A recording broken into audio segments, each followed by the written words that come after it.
हमारे ब्रज की दो सखियां यमुना जल भरने गई तो दोनों सत्संग करती थी आपस में।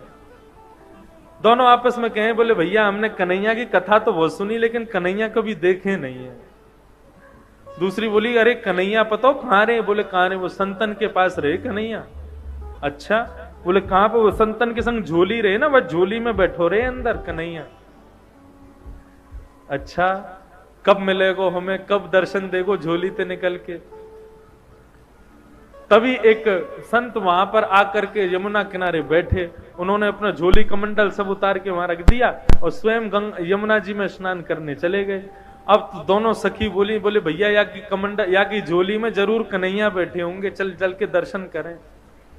बोले कहीं संत निकल के नहीं आ जाए। बोले अरे जितने में आवेगो इतने तो हम देख के वाकू भाग जाएंगे।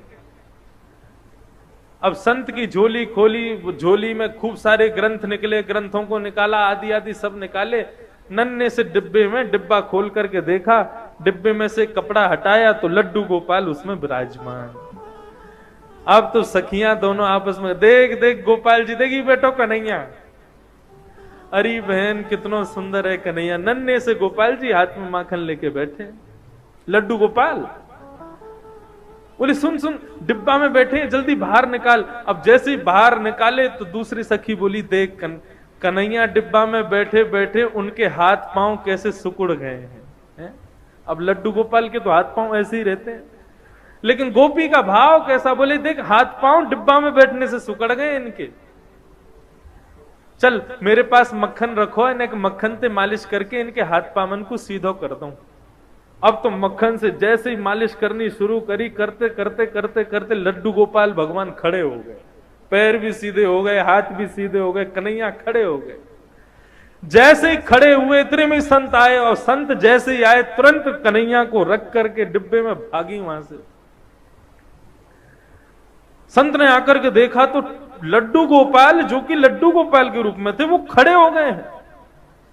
संत ने तो कहा कि अब उन सखी रुकती तो उनको प्रणाम करता, वो तो चली गई। प्रभु आज आपने बड़ी कृपा करी, आपने ऐसा चमत्कार दिखाया, आज ऐसे स्वरूप में दर्शन दिए।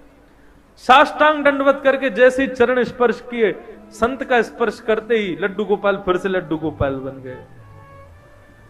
संत के नेत्रों से आंसू बहने लगे, 2-4 घंटे रोता ही रहा। बोले प्रभु उन सखियों को यह तक नहीं पता कि आपके भोग के लिए मंत्र क्या बोलना चाहिए, आपका स्पर्श कैसे करना चाहिए, आपका भोग कैसे लगाना चाहिए।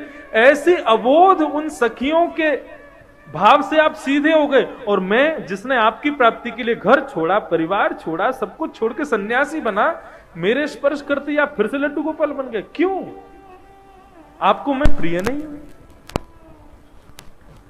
भगवान बोले अब तो बोलना ही पड़ेगा। तुरंत गोपाल जी बोलने लगे, बोले देखो हम आपके पास रहते हैं क्योंकि आप भाव से हमारी सेवा करते हो, लेकिन आप सदैव हमको मूर्ति मानते हो। उन सखियों ने हमको मूर्ति नहीं माना, इसलिए हम खड़े हो गए।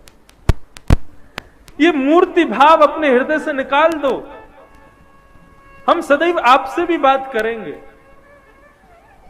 भागवत में आदि ग्रंथों में कितनी जगह कहा गया है कि अपने घर में अविराजित अपने लड्डू गोपाल को कभी मूर्ति नहीं समझना चाहिए। वो साक्षात ठाकुर जी, साक्षात कन्हैया।